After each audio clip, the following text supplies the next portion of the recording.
You were being watched, judged, measured, but you didn't know the test had even begun. Welcome back, beloved chosen ones.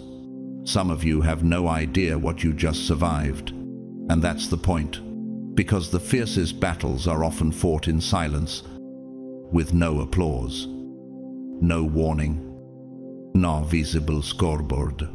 You didn't get a heads up, you didn't get a study guide, and yet you passed. They thought your delays were denials. They mistook your silence for surrender, but heaven was grading on a curve they couldn't see. While they laughed, you endured. While they underestimated, you aligned. What looked like a loss was actually your launch. And now you are the evidence of a hidden war won in secret. Let me be clear, this wasn't just a test. It was a spiritual audit. And only the divinely anointed were meant to make it through. If you're still here, it means you were never waiting for the light at the end of the tunnel. You were the light. If that resonates with your spirit, comment 777 below to confirm your alignment with this truth. And to those of you who've supported this channel through super thanks, whether once or many times, your love, your generosity, and your presence mean more than you know. This mission wouldn't be what it is without you. Thank you from the bottom of my soul. But this is just the beginning, because in the next few minutes, I'm going to show you why the things that tried to destroy you were actually divine clues that you had already been chosen. There's a reason you didn't break. There's a reason you still rise. Stay with me. The real revelation starts now. God's chosen ones. You passed the test you didn't know you were taking.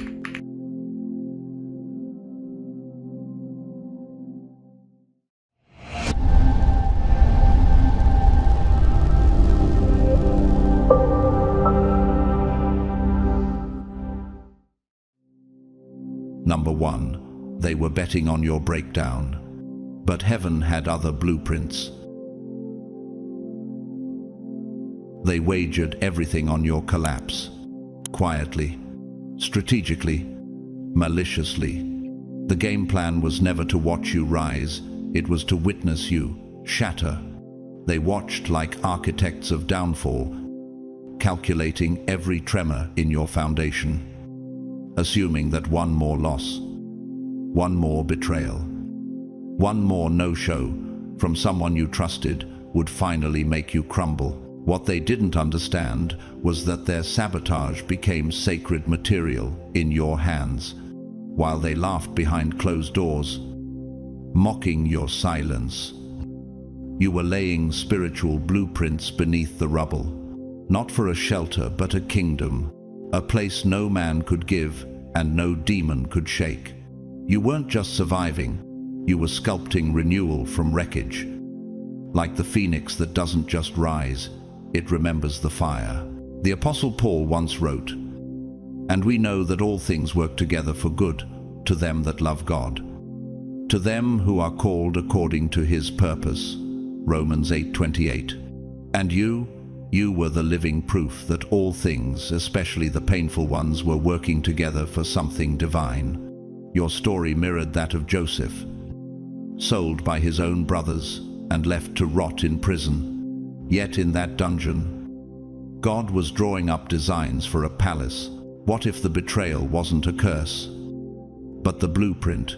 What if being buried was never the end, but the beginning of becoming unrecognizable?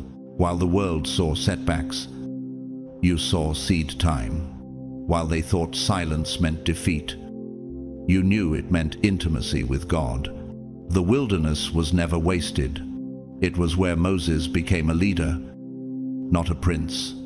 In the desert of human applause, you learned to follow a pillar of fire by night, guided not by noise but by glory. They assumed your strength had to be loud, but they didn't account for resonance. And in the science of sound, the most powerful frequencies are the ones you can't hear low. Stable, penetrating. Your growth operated like that. You were a divine resonance beneath their radar, building momentum that would echo for generations. Like the stone in Psalm 118-22, the stone which the builders rejected has become the cornerstone. They didn't know you were the cornerstone they cast aside. Modern psychology calls this post-traumatic growth, the rare rebirth that occurs not after healing, but during the ashes. It's when your nervous system rewires in secret, when grief becomes instruction and heartbreak becomes strategy. While they gossiped, you analyzed. While they scattered stones, you mapped constellations with your suffering. Your heartbreak became a manual for mercy. Your solitude became a psychological symposium, where you studied your own soul until it stopped asking for permission. Have you ever wondered why flowers like the resurrection lily bloom only after a drought? It's not a coincidence. It's a prophecy written into the soil. You were never dying. You were being prepared for delayed blooming. You are a seasonal miracle, not an everyday event. Acclaimed architect Zaha Hadid, known for her surreal, gravity-defying structures, once said, "There are 360 degrees, so why stick to one?" Her designs were fluid, rebellious, unpredictable, just like your path. You didn't follow the known angles. You constructed your cathedral from dimensions they never studied. But your enemies, they followed the formula of Haman, the man who built gallows for Mordecai, only to be hanged on them himself. He was so blinded by control, he never imagined that divine justice was already in motion. They underestimated you the same way. They didn't know your silence was strategy, not surrender. Nature testifies to your kind. Have you heard of the Mexican axolotl? It regenerates limbs, heart tissue, even parts of its brain. But here's the miracle: it does it quietly, underwater, unseen, just like you. You were healing in the deep, becoming stronger without ever announcing it. That quiet power is echoed in Psalm 46:10. Be still and know that I am God. Stillness was never your weakness. It was your sanctuary. And just when they thought you disappeared, you re-emerged. Not loud, not flashy, but unstoppable.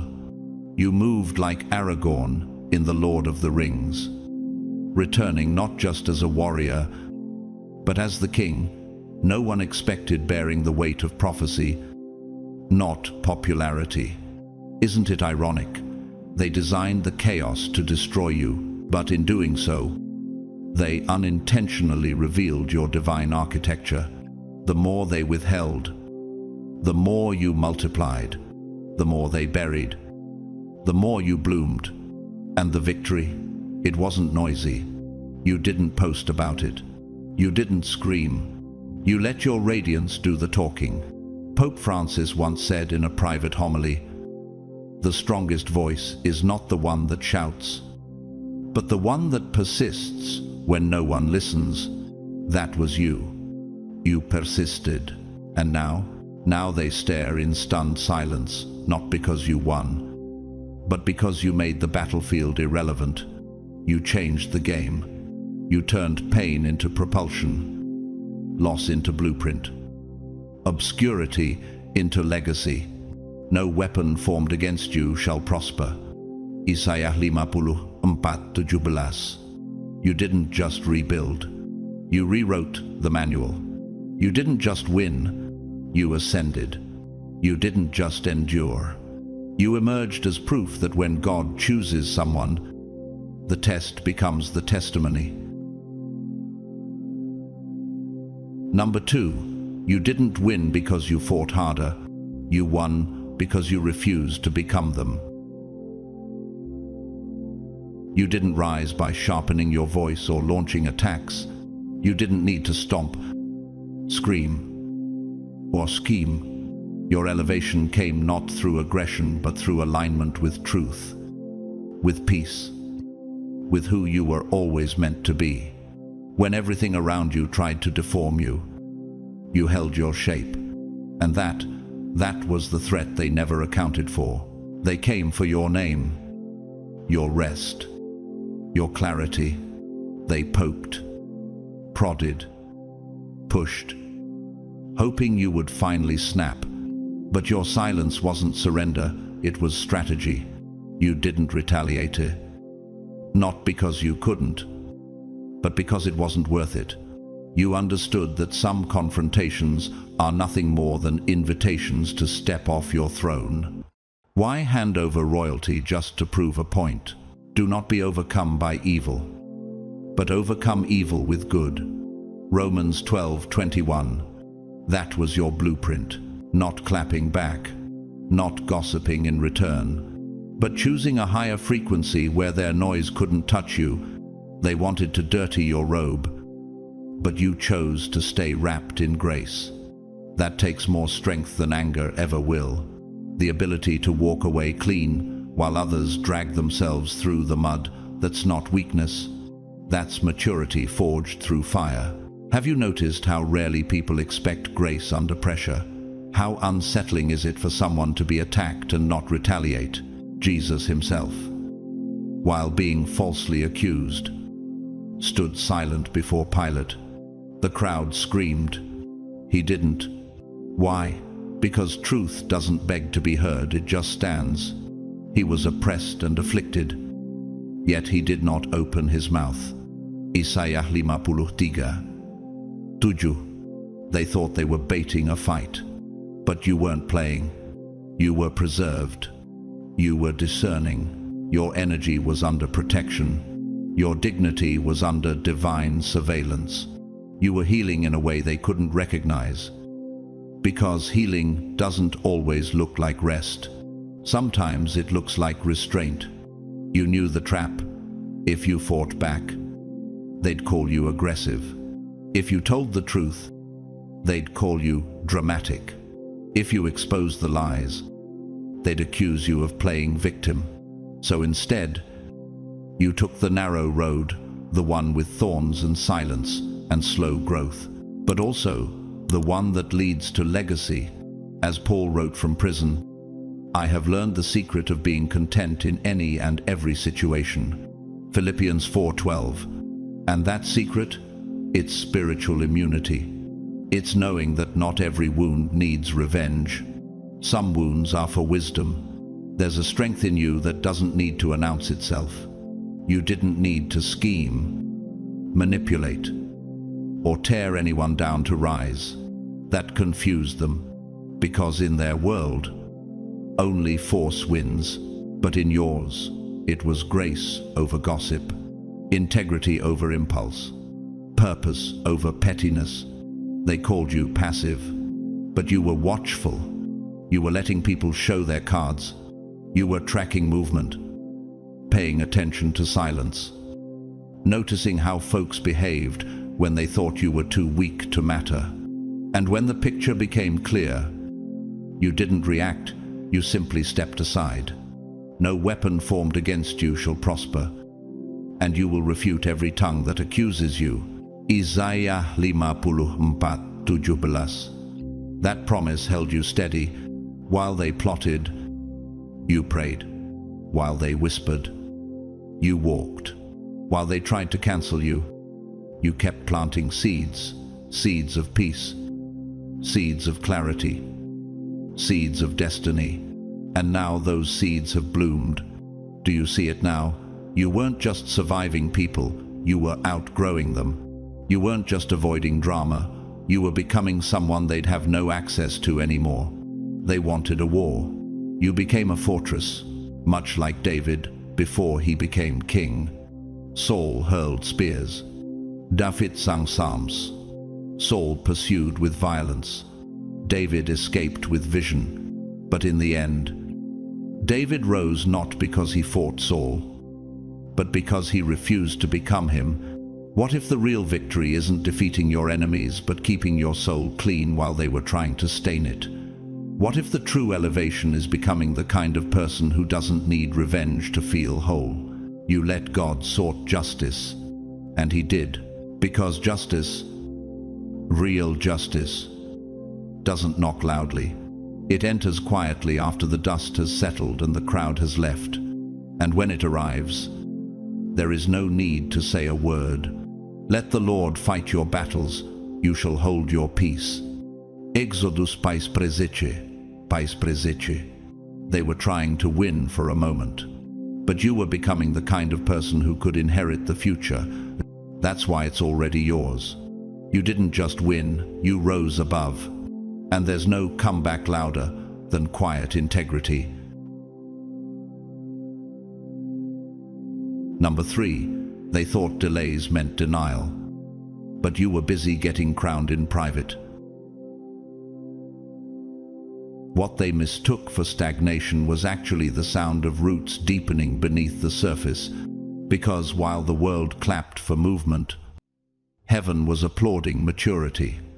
You weren't paused, you were hidden, not because you were forgotten, but because sacred things are often veiled while they're being made holy. Have you ever noticed that the strongest trees grow their roots deepest before their branches ever stretch toward the light? That was you. Your stillness wasn't a stop. It was a signal, heaven saying, hold. There's more being prepared than you can see. They were watching the surface. But your transformation was taking place in dimensions not meant for spectators. He makes everything beautiful in its time. Ecclesiastes 3:11. Not your time, not their timeline. Divine time. They thought you were inactive. They didn't realize that real breakthroughs grow quietly, not dramatically.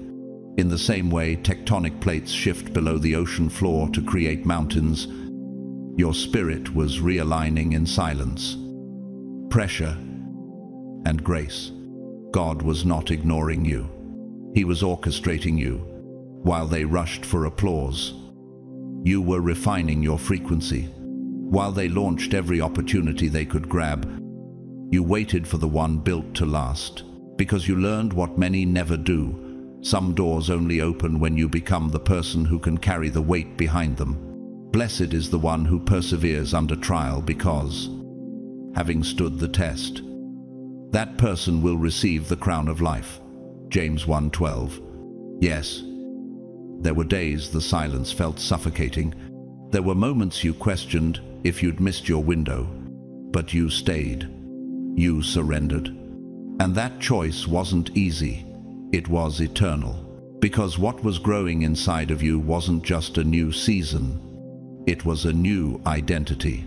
Do you remember Noah? He built an ark with no rain in sight. Faith wasn't just his action, it was his architecture. How many must have laughed at him? And yet, when the rain finally fell, he didn't just survive it, he floated above it. What if your delay wasn't punishment, but preservation? What if God wasn't holding back your miracle, but shielding you from an outcome you weren't prepared to handle prematurely? I will give you every place where you set your foot, as he promised Moses. Joshua 1:3. But not a step before you're ready. And now that you're ready, doors are opening, not because you kicked them down, but because they recognize your vibration now matches the assignment. You didn't climb by clawing, you rose by aligning. World-renowned conductor Leonard Bernstein once said, "To achieve great things, two things are needed: a plan and not quite enough time." But heaven's timeline never runs out. What looked delayed was actually on a divine rhythm measured in growth, not minutes. And this right now is why it's all unfolding with sudden grace. Not because you forced it, but because your soul finally caught up with the promise. Isn't it strange how, when you're no longer obsessed with timing, everything starts arriving on time? That's when the real shift began. You stopped forcing. You stopped begging. You stopped defining yourself by deadlines. You stopped watching the fruit. You started honoring the root. They that wait upon the Lord shall renew their strength. Isaiah 40:31. You didn't just wait, you were waiting. The more aligned you became, the less you needed attention. The quieter your spirit became, the more things moved in your favor, not because of noise, but because of stillness. In the French film La Belle Verte, the protagonist says, "When you stop running, the earth comes to meet you." That's what your delay really was. It wasn't distance. It was divine convergence. What if the stillness you feared was actually the sacred pause, where the universe synchronized itself around your next becoming? So now, those who thought you had missed it are beginning to see. You were never out of the game. You were just upgrading your level. They thought you lost your season, but your season was never on the calendar. It was inside your character. They were watching the clock. You were becoming the moment, and now, the crown they didn't see coming is sitting on your head. Not because you proved them wrong, but because you proved yourself right. The Lord is not slow in keeping his promise, as some understand slowness. Stein Peter Schlusch, Tisha. You were never denied. You were defined. And now the delay has made way for destiny. Number 4. You mastered the art of suffering without self-pity. You walked through fire and never asked anyone to feel the heat for you. You carried your pain like a sacred weight, heavy, holy, hidden. There were no pity parties, no social performances, no carefully curated sadness for sympathy. You didn't cry for the crowd. You cried into the silence, wiped your tears with your own hands, and stood back up, dignified. That kind of resilience, it cannot be taught. It must be chosen. What kind of strength does it take to suffer in silence and still show up with love in your heart? What happens inside a soul that refuses to let pain become its personality? Most collapse when life falls apart. But you stood in the wreckage, shaking, and still chose to become your own rescue. That's a level of power this world rarely understands. You felt the blade of every betrayal. You absorbed the weight of every delay. You bore every silent battle that drew no applause. Yet you didn't bleed for spectacle. You let the blood become ink and wrote your next chapter in victory. Though he slayed me, yet will I trust in him. Job 13:15. Like Job, you didn't flinch when your blessings were stripped away. You didn't barter your faith for comfort. Instead, you let the affliction birth intimacy with God. You didn't collapse. You consulted the pain, and in that process, you stopped reacting and started studying. You read your scars like sacred scripture. You traced every wound until you discovered the lesson hidden beneath the ache. You didn't become your suffering. You let your suffering become your curriculum. When David was pursued, betrayed, and hiding in caves, he didn't crown himself king prematurely. He wept, he worshipped, and he waited. And in that space of shadow, God built the soul of a ruler. You walked through a similar cave, not of stone, but of the soul. And instead of escaping it, you learned to breathe in it. Have you ever wondered why diamonds form under pressure, but stay hidden until the earth is cut open? You were never losing. You were crystallizing beneath the surface. They thought your silence meant surrender. But silence is where most revolutions begin. While they mocked you, you matured. While they ignored you, you were outgrowing the very shell they hoped would trap you. They waited for your collapse. But the only thing that crumbled was the version of you they could control. We are hard-pressed on every side, but not crushed, perplexed, but not in despair. 2 Corinthians 4-8. You embodied this. You didn't beg to be rescued. You became your own refuge. Your healing wasn't cosmetic, it was cellular. You didn't pretend to be okay. You became whole from the inside out. And while they expected you to crawl back, you were reconstructing your identity piece by piece with no spotlight. No applause. No outside reinforcement. That's what they'll never grasp. Because they needed validation to heal. You needed only the truth. You became your own guide, your own counselor, your own sanctuary. Nelson Mandela once said, "I never lose. I either win or learn." And that's exactly how you emerged. You didn't let pain make you smaller. You let it make you sharper. You didn't become the victim of the storm. You became its evidence, proof that you can withstand it, walk through it, and come out with wisdom instead of wounds. He heals the broken-hearted and binds up their wounds. Psalm 143. But he does it in secret. And that's where your greatest breakthrough happened, not in the noise of deliverance, but in the whisper of revelation.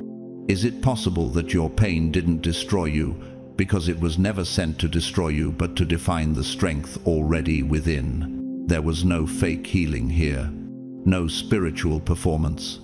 You did the actual work, the kind of work that burns away the superficial and awakens what's eternal. And now, when they see you, they don't recognize the version they tried to break, because you're no longer shaped by what hurts you. You're marked by what heals you. The glow you carry isn't decoration, it's documentation. Akes. Glowing testament of every private victory you never posted. After you have suffered a little while, he will restore you and make you strong, firm, and steadfast. Echat Peter Chamesh. Eso. That's what happened. You didn't come out weaker.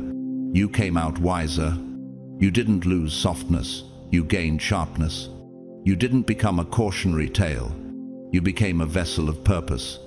In the Polish film Ida, the nun is asked, "What will you do now?" Her answer, "I don't know. Sometimes." Clarity doesn't roar. It arrives after the suffering, quiet and steady, just like you.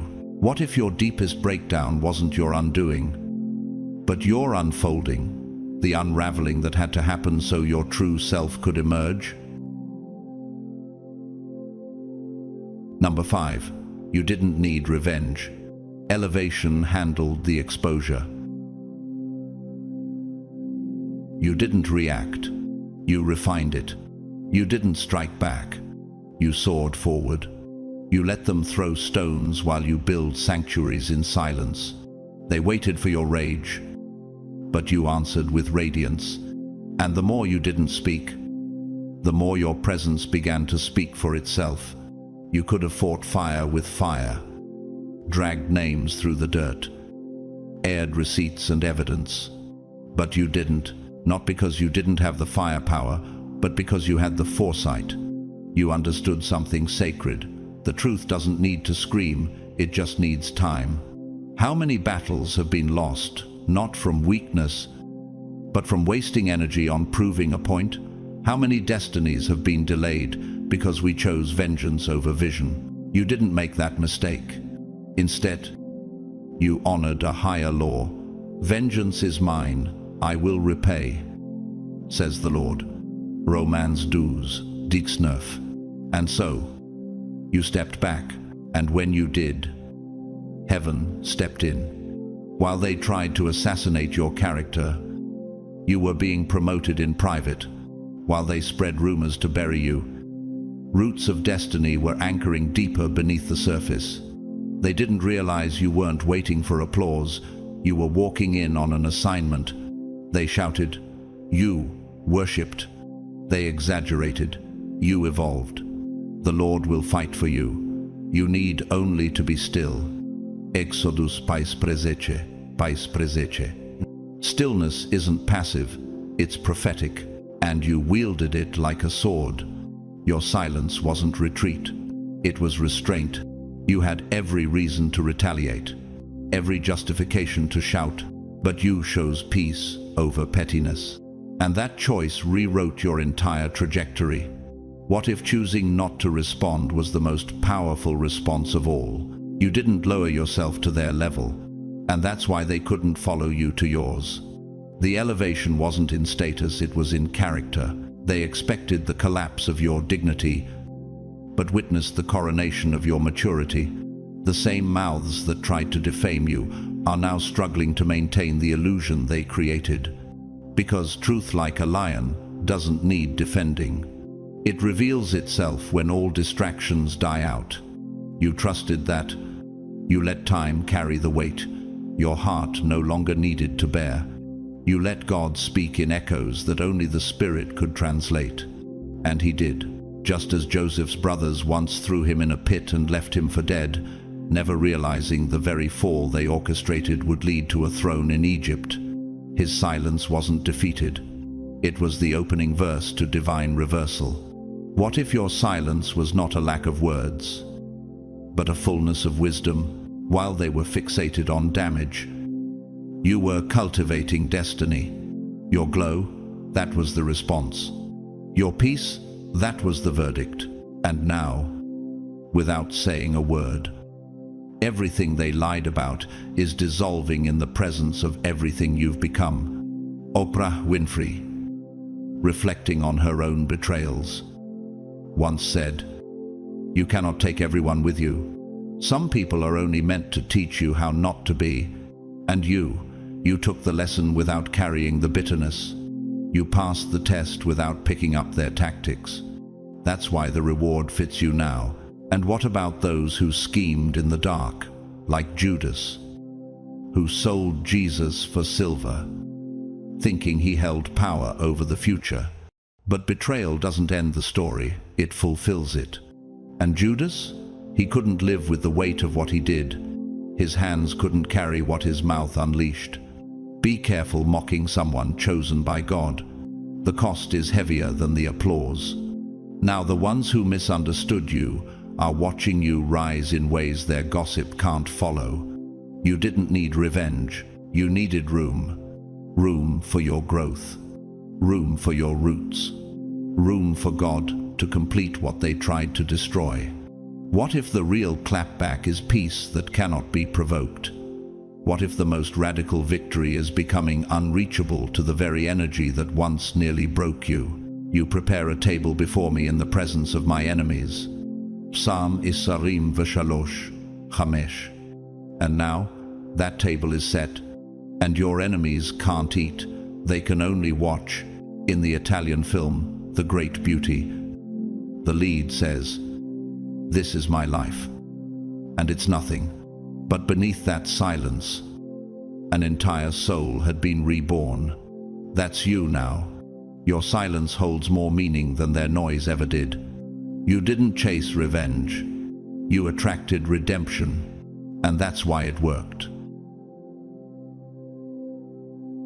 Number 6. You became the proof that God's strategy looks like insanity to the uninitiated. To everyone else, it looked like you were falling off. You stopped showing up the way you used to. You weren't loud. You weren't posting. You were quiet, detached, unreadable. And to them, that silence meant something was wrong. They whispered, they've lost their edge, maybe even their way. But what they didn't understand was that you hadn't disappeared. You had descended deeper into alignment. What if retreat isn't regression but repositioning for something only the Spirit can perceive? What if absence is obedience in disguise? You weren't avoiding the world. You were obeying something larger, something heavier, something holy. You moved differently, not to look mysterious, but because the oil you were carrying required protection. It wasn't for public consumption. It was sacred. But God chose the foolish things of the world to shame the wise. 1 Corinthians 1:27. Your movements didn't make sense to minds addicted to metrics. And that was the strategy. God was pulling you away from everything that was familiar in order to form something eternal. You stopped explaining. You stopped defending. You stopped offering updates to people who wouldn't understand the blueprint, even if you gave it to them. And that silence, that was obedience.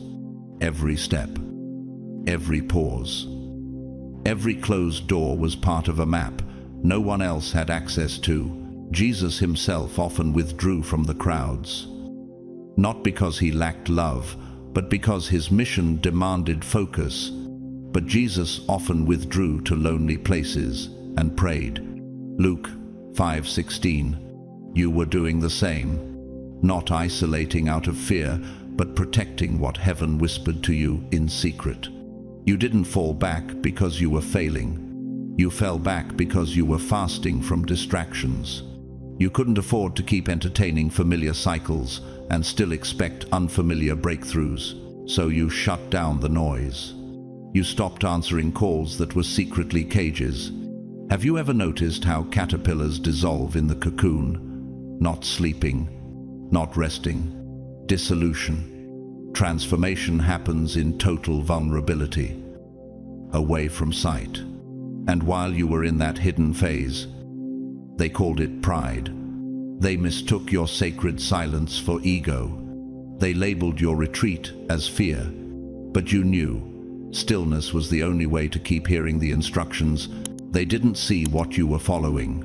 They didn't feel the fire you were walking through. They didn't hear what God was telling you in the quiet hours. Wait.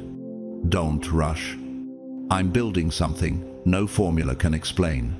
Trust in the Lord with all your heart, and lean not on your own understanding. Proverbs 3:5. You didn't lean on logic. You leaned on loyalty to the Spirit.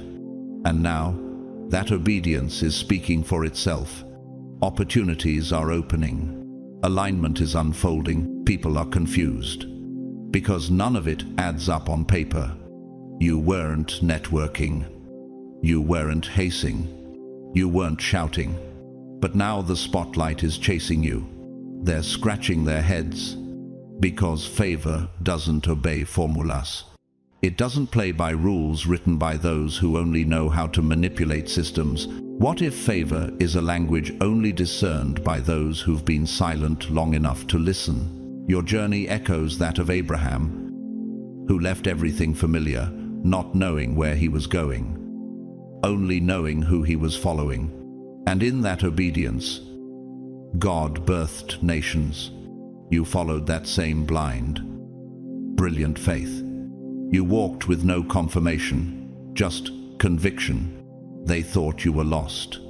But now they're watching everything align, like Pharaoh, who dismissed Moses' quiet obedience until the Nile turned to blood and the skies cracked open. Dismissal is easy until the fruit begins to fall from branches no one thought would bear anything. And through it all, you didn't shout. You didn't justify. You let heaven write the backstory. You let time become your loudest sermon. Because when God reveals what he's been building, it doesn't need an introduction. It walks in with glory. In the German film Wings of Desire, an angel says, "Time heals all." But what if time itself is wounded? What if what you were healing wasn't just yourself, but the time you were walking into? You didn't waste the delay. You healed it. And now that healed time is releasing its reward. Isn't it wild how what once looked like your downfall is now the very foundation that's holding your elevation? You prepare a table before me in the presence of my enemies. Psalm 23:5. The table was never cancelled. It was being carved. And now, you are the undeniable proof that God's strategy never needed explanation. It just needed time. And when the fullness came, it didn't whisper. It roared. Number 7. Your discernment was the weapon they didn't know you had. They thought they were ahead of you 10 steps, maybe more, in their mind. The manipulation was working. The rumors were spreading. The smiles were deceiving. They were orchestrating your downfall like it was a chess match. And they were certain you couldn't see the board. What they never imagined was that your greatest weapon was invisible. You weren't swinging. You were sensing, while they were weaving lies in whispers. You were receiving warnings in silence. While they moved pieces in the natural, you were being instructed in the spirit. What they called coincidence was actually clarity. What they labeled luck was your leading, because discernment doesn't wait for evidence. It listens to the atmosphere. It doesn't chase receipts. It detects residue. Have you ever known something in your spirit before it showed up in the physical? That knowing, that unprovable, undeniable knowing was your shield. You weren't being paranoid. You were being prophetic. But the natural man does not receive the things of the Spirit of God, for they are foolishness to him. 1 Corinthians 2:14. That's why they didn't get it.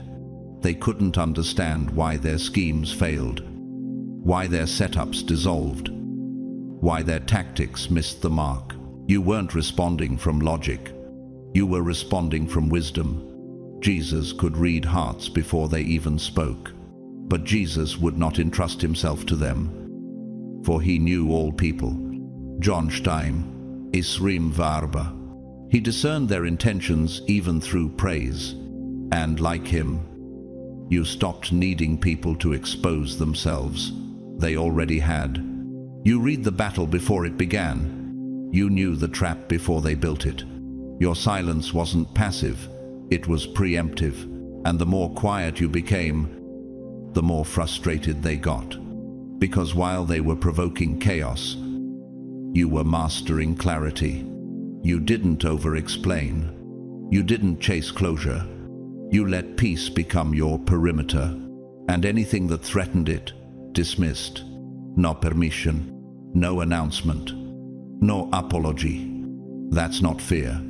That's divine filtration. What if your distance wasn't rejection, but redirection? What if your lack of reaction wasn't weakness, but wisdom in motion? You let people show you who they were. And instead of trying to correct their character, you adjusted your access. You didn't expose them. You exposed yourself to higher altitudes, greater stillness, sharper hearing. That's why you stayed winning, even when it looked like you were standing still. They wanted noise. You gave them insight. They wanted explosions. You gave them exits. You were never playing the same game. You weren't in it for attention. You weren't baited by drama. You didn't need to defend every move. You were moving on divine coordinates, ones that couldn't be tracked by their logic. The steps of a good man are ordered by the Lord. Psalm Shloshim Vesheba, Asarim Veshlosh. Nelson Mandela once said, "A winner is a dreamer who never gives up." But sometimes the dreamer doesn't need to shout. Sometimes they just need to discern who shouldn't walk with them into the next chapter. And that's what you did. Quietly, strategically, spiritually. Why argue with someone whose trap you've already outgrown? Why fight battles when your discernment already declared the outcome? And what about the ones who kept trying to provoke you? Like Delilah, who whispered to Samson to find the secret of his strength, only to destroy him once he revealed it. She didn't fight him with swords. She wore him down with flattery. But you didn't reveal your strength. You covered it. You guarded your peace like treasure. And the traps that were supposed to take you out ended up exposing their desperation. Be wise as serpents and harmless as doves. Matthew Esser, Shesha Sara. That was your posture. Wisdom wrapped in humility. Sharpness hidden under gentleness. They underestimated it. That's why they couldn't understand why every setup kept failing. Your discernment was the map through their confusion, the compass through the chaos. It guided you to withdraw when necessary, to confront when led, and to walk away without looking back.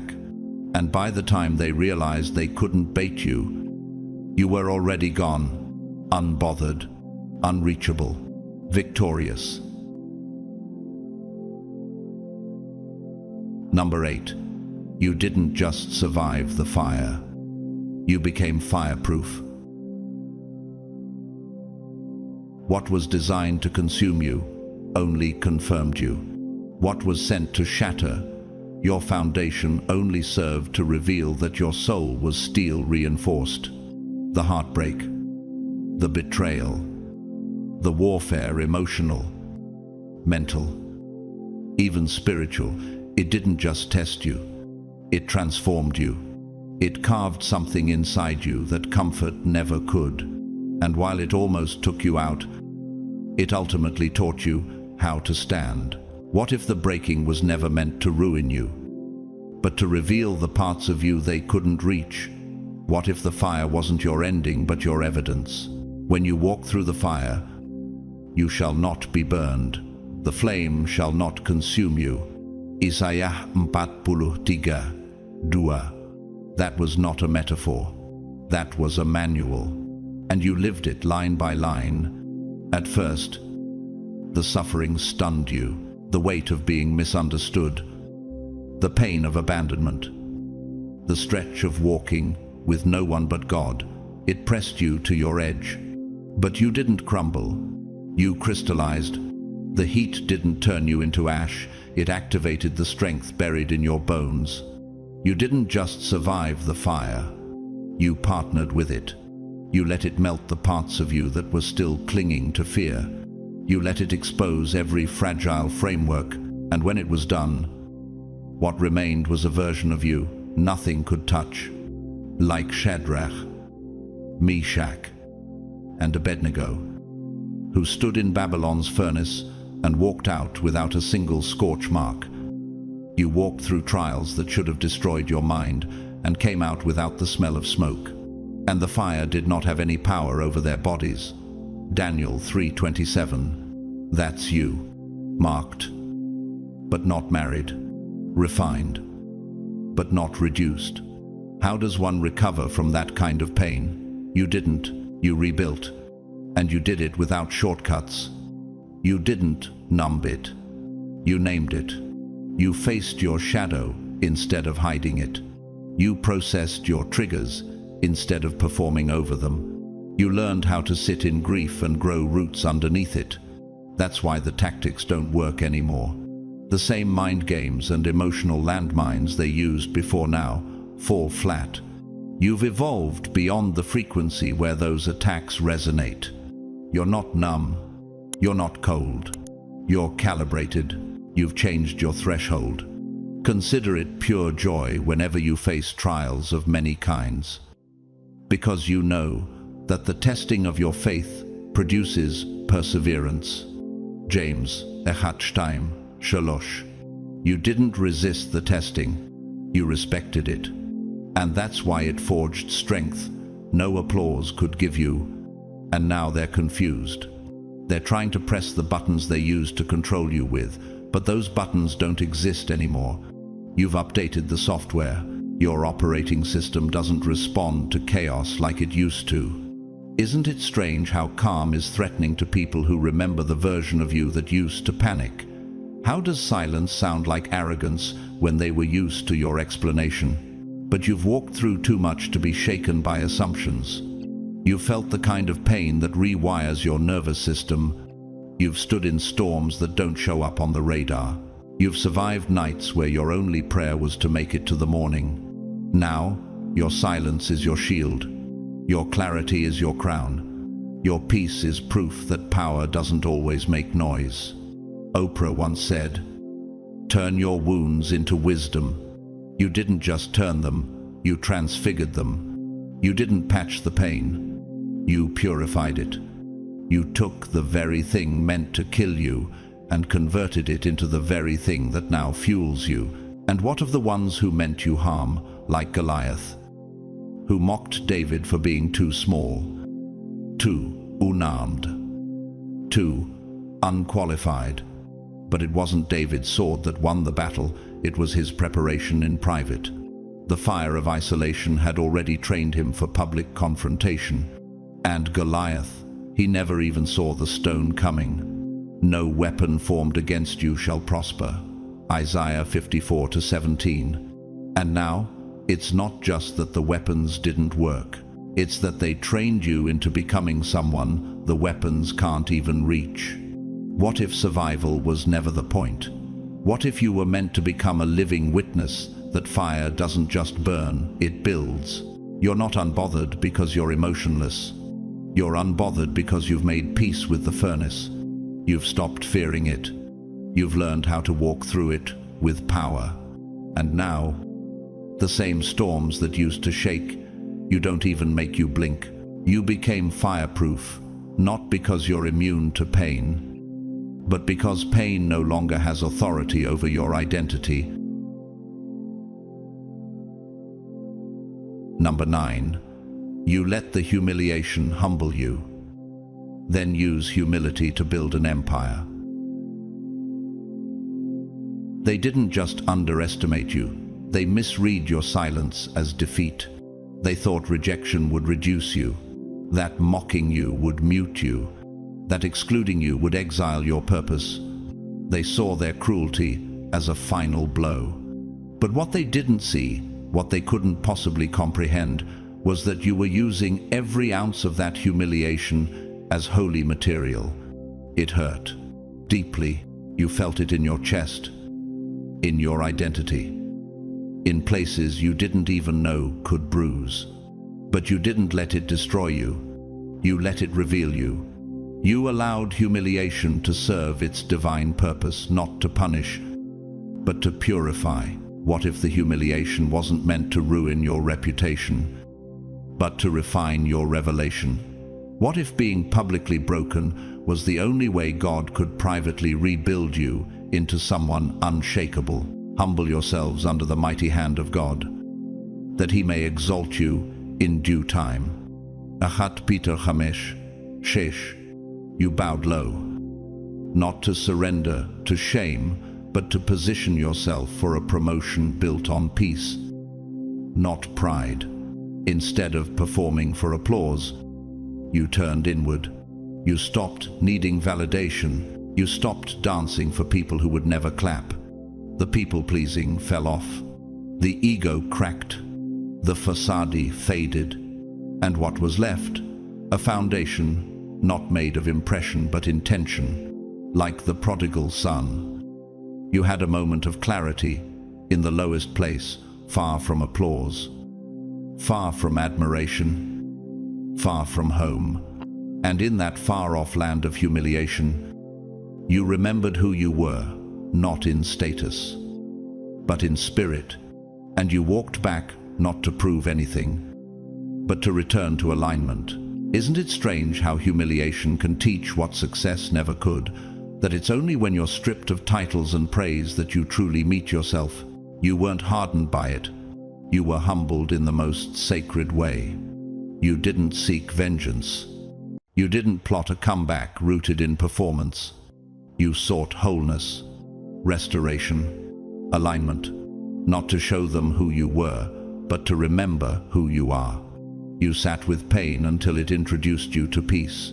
You let every disappointment become a stone, and stone by stone, you built something silent, sacred, and indestructible.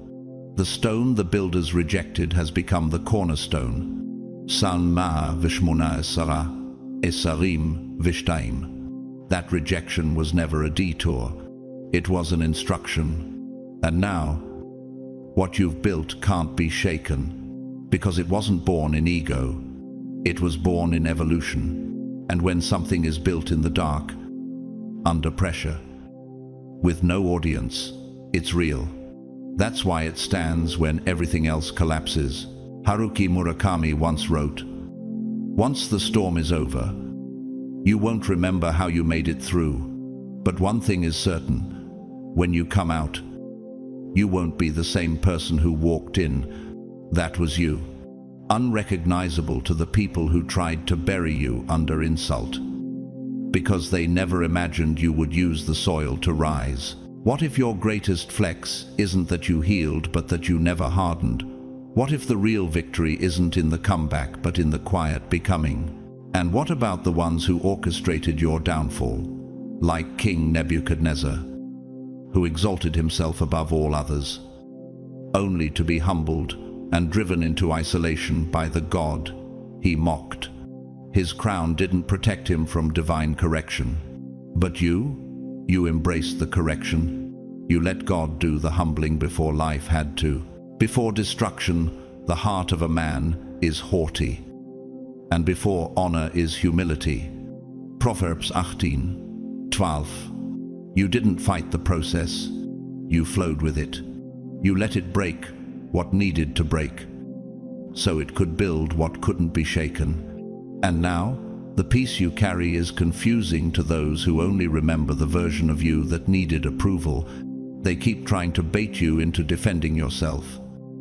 But you're too anchored, too healed, too grounded.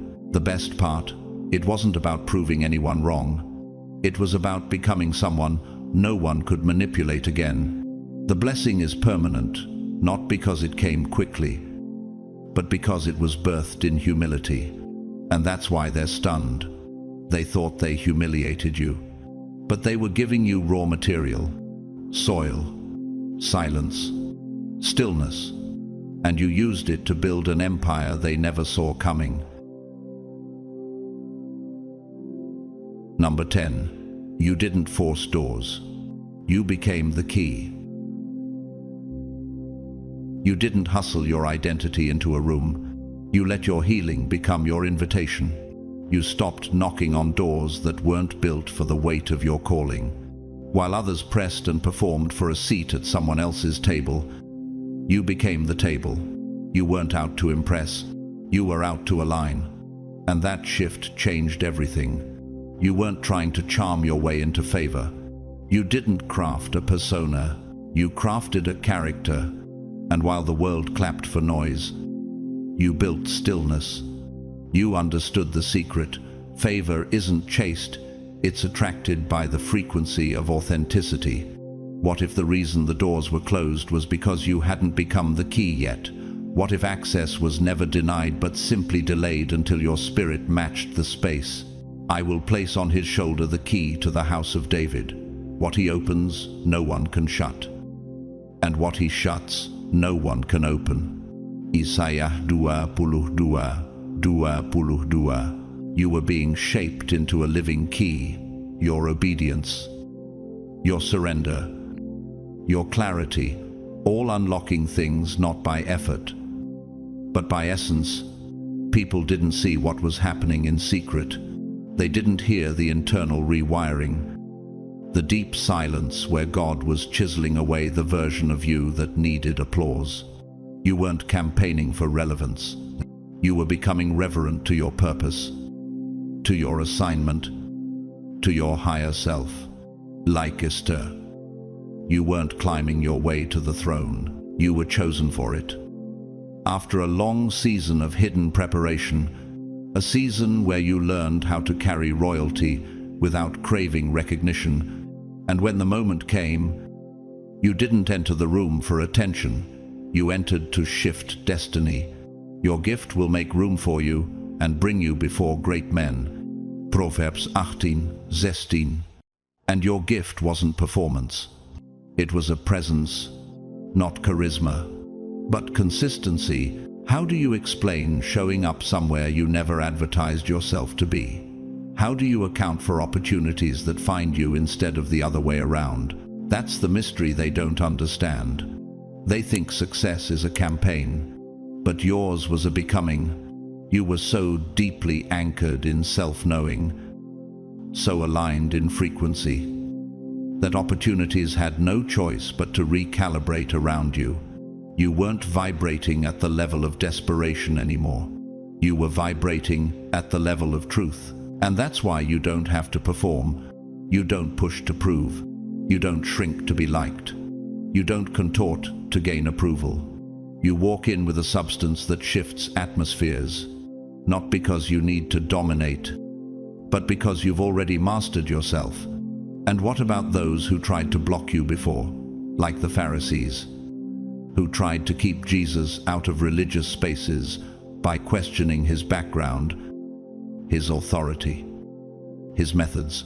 But what they didn't understand is that Jesus didn't need the room to validate him. He was the room, and they lost power the moment he stopped playing by their systems.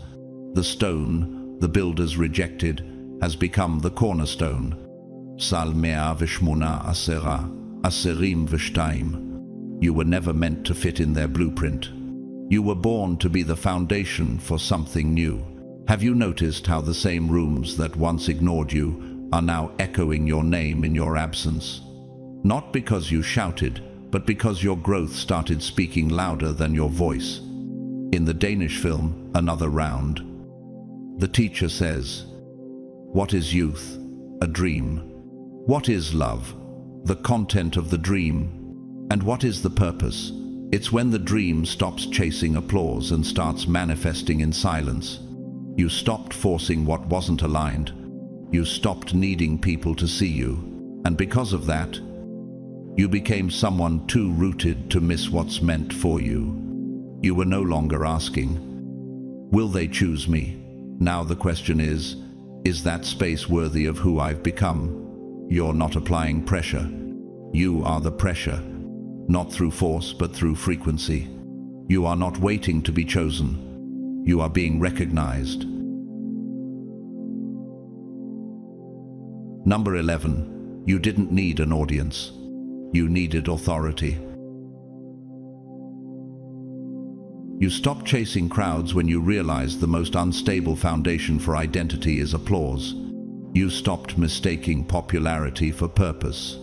The noise, the hype, the flashing lights they used to seduce you. But you grew. You discerned the trap. Applause is currency in a system that can bankrupt your soul. So you stepped back, not in defeat, but in divine redirection, not because you lost the room, but because you were gaining real rank, the kind that isn't visible to the world but recognized in the spirit. You started rising in ways no audience could track. What if obscurity wasn't punishment, but protection? What if God was pulling you off the stage to place something inside of you no platform could give? But when you pray, go into your room, close the door, and pray to your Father, who is unseen. Then your Father, who sees what is done in secret, will reward you. Matthew 6:6. You were never hiding. You were being handed heaven's license behind closed doors. While others were addicted to being seen, you were learning how to see yourself. While they were chasing followers, you were following instructions. You weren't auditioning for relevance, you were ascending through revelation. And that's why you don't move like them anymore. You don't need to broadcast your journey. You don't need to explain your silence. You don't need to post proof. Because what's birthing in you now carries more spiritual weight than public performance ever could. Have you ever asked yourself what kind of authority can't be bought, voted for, or removed? The kind that comes from endurance, from walking through the valley and not losing your integrity, from standing in fire without letting it shape your heart. That's what you carry now, not applause, but alignment, not attention, but anointing, like Moses, who was overlooked as a stuttering exile, but met God in the burning bush when no one was watching. God didn't call him in the palace. He called him in the wilderness. That's the kind of calling you carry. And that's why people don't understand your path. They assumed your absence meant you lost your way. They didn't see the silent commissioning taking place in your cave. They didn't hear the scrolls being handed to your spirit. You weren't overlooked. You were being ordained. Do you seek the approval of man or of God? Galatians 1:10. You stopped seeking applause the moment you realized how easily it can be sold. Validation is cheap, but favor is forged in private. And what of the ones who live for attention, like King Saul, whose obsession with public perception led him to disobey God?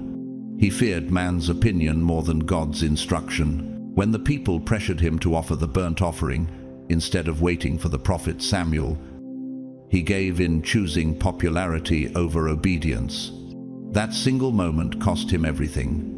Because you have rejected the word of the Lord, he has rejected you as king. 1 Samuel 5:10-23.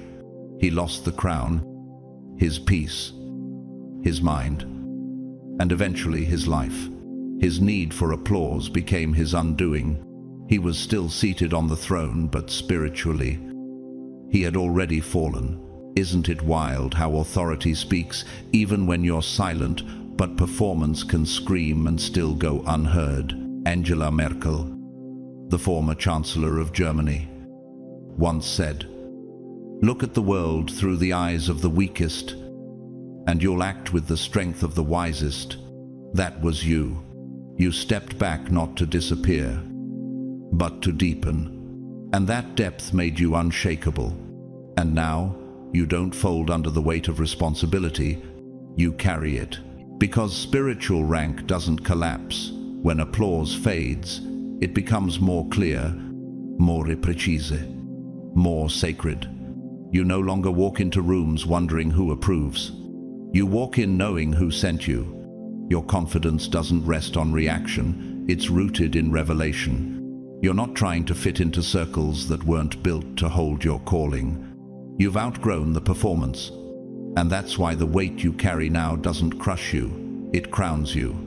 You were appointed in silence, licensed in solitude, empowered by endurance. And that license, no audience can revoke. Number 12. You didn't just endure the process. You mastered it.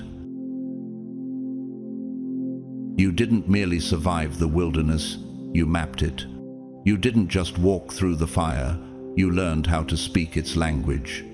You began treating every detour not as a delay, but as a divine decoding. Others rushed through their process, desperate to escape discomfort. But you stayed. You studied. You transformed. Most people sleep through the slow seasons. They resent the silence. They curse the wait. They numb their pain with noise or performance. But you kept your eyes open.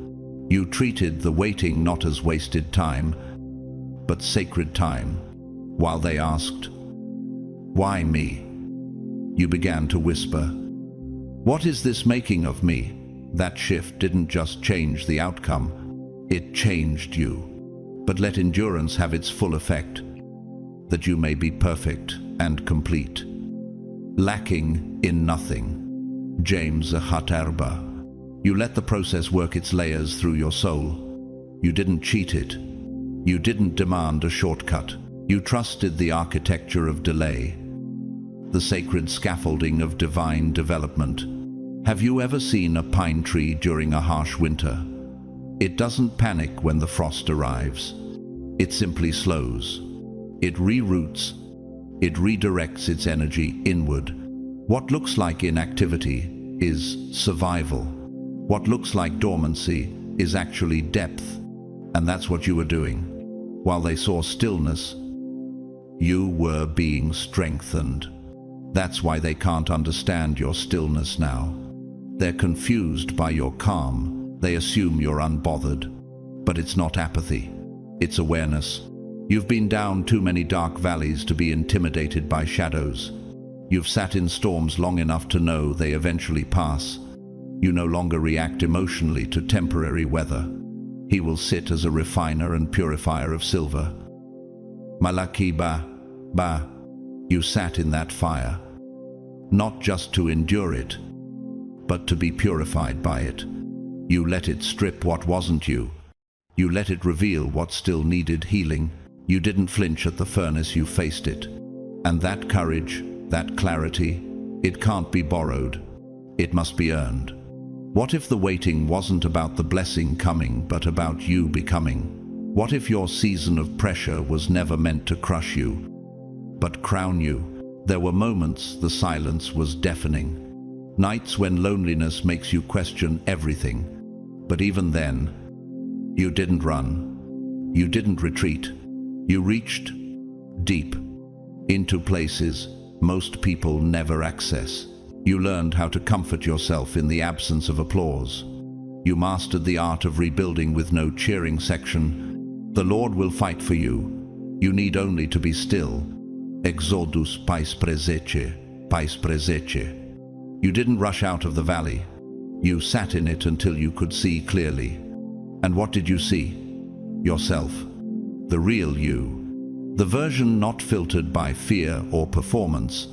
You met the one that doesn't beg, doesn't chase, doesn't crumble, and like a pearl forged in darkness inside the shell of irritation, your transformation was quiet, but undeniable. In the French Christian film of Gods and Men, Des Hommes et des Dieux, a line whispered by one of the monks before he chooses to stay in the face of danger echoes your process. I have found peace, not the kind that escapes, but the kind that knows. You didn't escape the fire. You became familiar with it. That's why it no longer consumes you. The sufferings of this present time are not worth comparing with the glory that is to be revealed in us. Romans 8:18. How many people around you quit too soon, right at the edge of becoming? They blamed the process. You submitted it. They performed healing. You embodied it. They sprinted. You stretched. And that stretching expanded you into someone capable of carrying what others collapse under. Be still and know that I am God.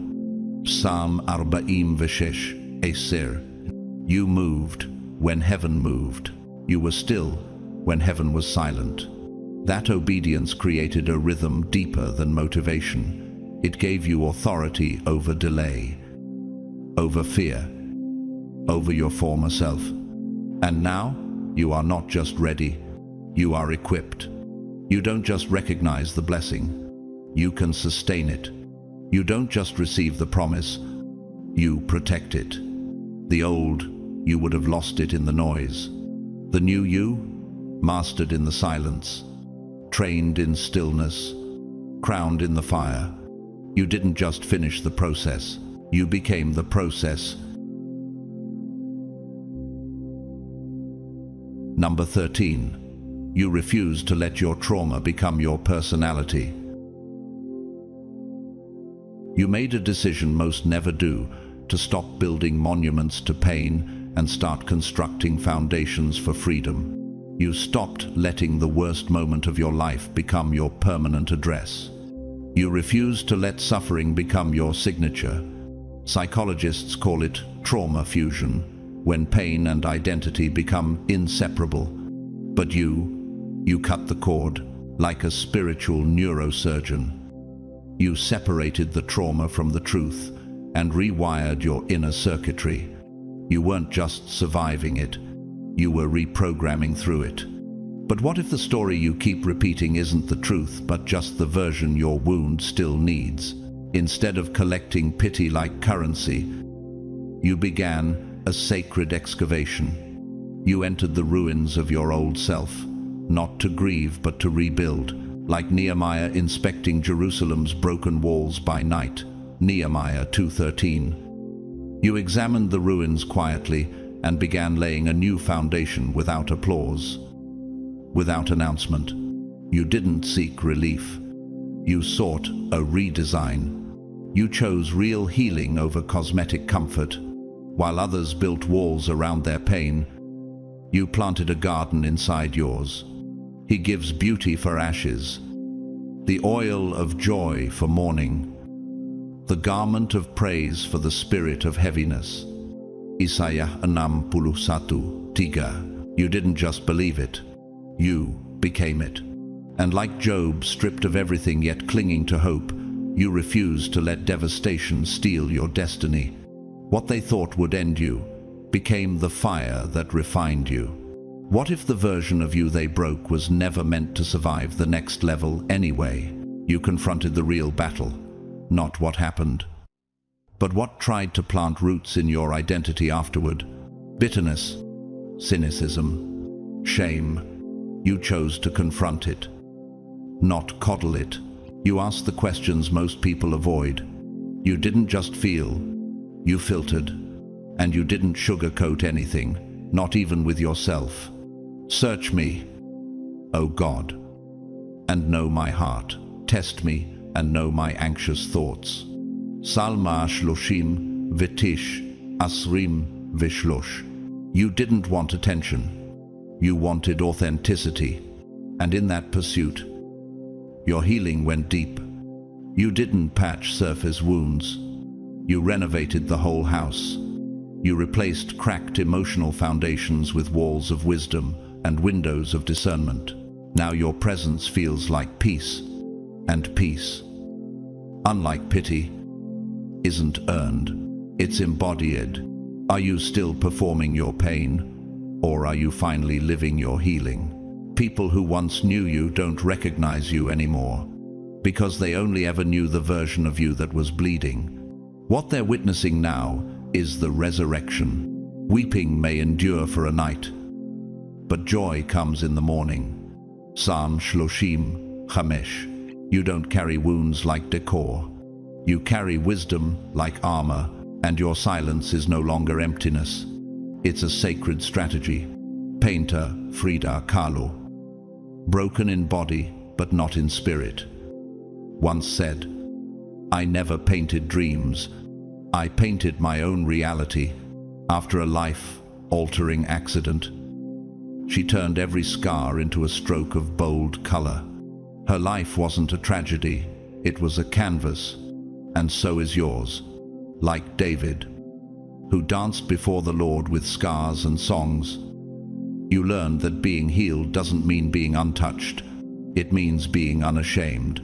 You let go of the need to explain your past and started embodying your purpose. Create in me a clean heart, O God, and renew a right spirit within me. Psalm 51:10. That was your rebuilding prayer, and heaven answered with scaffolding, not a spotlight, with chisels, not claps. You didn't become your trauma. You became the healed frequency that trauma can no longer live in.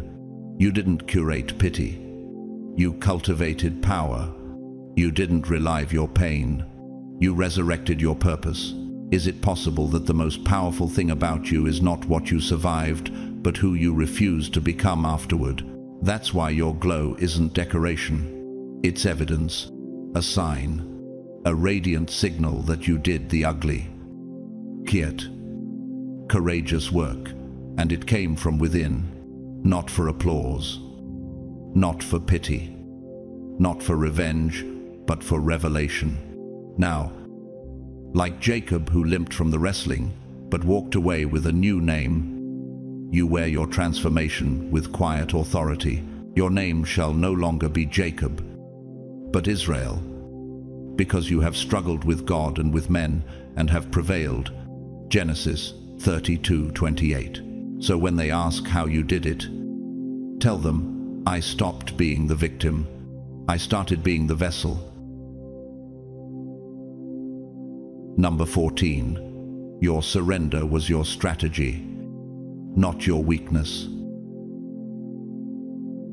You didn't force your way through. You flowed your way forward, while others white-knuckled their plans, micromanaged every detail, obsessed over timelines, and burned out trying to control what only heaven could coordinate. You chose stillness. You chose trust. You chose surrender. They mistook your peace for passivity, your quiet for confusion, and your surrender for stagnation. But what they didn't realize was, peace was your strategy, and surrender was your weapon. Be still, and know that I am God. Psalm 46:10 wasn't just a verse, it became your compass, not to freeze in fear, but to trust radically, to believe that movement without alignment was just glorified noise. But what if letting go wasn't the end but the ignition? What if the breakthrough never came until you stopped trying to force it? You stopped begging for rooms to open. You stopped campaigning for attention. You let go of the exhausting impulse to prove your value. And you didn't lose ambition. You gained accuracy. In that sacred stillness, you handed your future to God and whispered, "Do what only you can do." And he did, but not in the way anyone expected. Because surrender isn't passive. It's the boldest form of alignment. It's saying no to things that glitter but aren't gold. Saying yes to timing you can't predict. And moving forward with faith, even when the next step isn't lit. That's not weakness, that's spiritual intelligence. There's a moment in the film The Mission, 1986, where Father Gabriel walks into the territory of violent warriors carrying nothing but a flute. Instead of shouting, he plays a melody. He does not fight, but the music stops the battle. That's surrender at its highest frequency. Quiet, firm, spirit-led. You didn't play the game. You transcended it. While others hustled for recognition and rushed toward validation, you walked slowly, but with divine precision. You moved with an unseen rhythm, and now, doors are opening, not because you forced them, but because you became the frequency that divine doors respond to. Have you ever wondered why some people burn out chasing success, while others seem to glow effortlessly when no one is watching? They're stunned. How did you know to wait? They ask. How were you calm when everything looked like it was falling apart? You didn't have insider information. You had insight. You understood the secret most people overlook. Favor doesn't follow the loudest voice. It follows the most aligned soul. But to truly see what surrender means, look at its opposite. Consider Jezebel, a queen whose name became synonymous with control, seduction, and rebellion against divine order. She manipulated kings, silenced prophets, and built her power on intimidation. But in the end, as recorded in 2 Kings 9, she was thrown from her palace window, trampled by horses, and her legacy erased. Her story is a warning. Anything built by force, fear, or ego will collapse under its own weight. What she refused to surrender eventually destroyed her. You learned what Jezebel never did. You realized true power isn't taken, it's handed. And what God hands to you, no man can take away. So while others used blueprints built on manipulation, you listened for instructions whispered in silence. You let obedience become your scaffolding, and heaven did the construction. Everything is falling into place now, not by luck or manipulation, but by divine coordination. You're not forcing things anymore. You're attracting what matches who you've become. You didn't panic.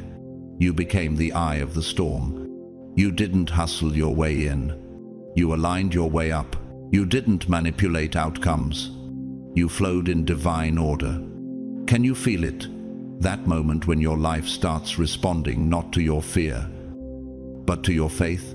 You walked through fire without becoming bitter. You endured storms without becoming cold. You rewrote the code of your soul while the world wasn't watching. That's why it all looks effortless now. Because it was never about proving anything. It was about becoming someone who didn't need proof. And now that everything is unfolding, they're stunned, but you're not. You knew the wilderness wasn't a punishment. It was purification. You knew your stillness wasn't stagnation. It was a strategy. The Lord will fight for you. You need only to be still. Exodus 14:14 wasn't just theory. It was your training ground. Now your life speaks without needing defense. Your glow is earned. Your peace is unshakable. Your elevation is the sermon. They can't trace how it happened, and they're not meant to. Let them wonder. Because here's the question that echoes deep in the spirit. What if the silence was never empty, but sacred space, preparing you for everything you asked for? You didn't just survive the storm. You become the calm that holds its center, no matter what comes. You didn't just hope for the light. You became the vessel that carries it. Not through force, not through fame, through alignment, through trust, through obedience. You didn't just win a moment. You sparked a movement within yourself. And now, you're completely unstoppable. So now you know, surrender was never the absence of strength. It was the evidence of a deeper strength, one that cannot be shaken by noise, delay, or denial. You didn't fold. You aligned. You didn't collapse. You recalibrated, and in doing so, you've become the living proof that grace moves quieter than ambition, but it builds far stronger. You didn't just get through it. You grew through it. The waiting season wasn't wasted. It was sacred. It refined your discernment, matured your spirit, and rewired your soul. You didn't surrender because you gave up. You surrendered because you leveled up. And now, the silence is speaking for you. If this message spoke to your spirit, don't keep it to yourself. Share the light, like the video if you felt seen, understood, or empowered. Comment below and let us know which line felt like it was written directly for you. Your words might be the confirmation someone else is praying for right now. And if you haven't already, subscribe to the channel so you never miss a moment of truth, growth, and divine revelation. This is more than content. This is a movement, a sacred space where healing meets calling, where silence becomes strategy, and where surrendered souls rise. To everyone who's supported through your super thanks, or simply by being present, listening, and growing, you are deeply appreciated. Your presence here is not unnoticed. It's divine alignment. May God continue to bless you with clarity, protect your process, and surprise you with peace that surpasses all understanding. You're not behind. You're right on time. You're not forgotten. You're being finely formed. And now that you've surrendered, watch what begins to chase you. God bless you. Welcome home. Let's rise together.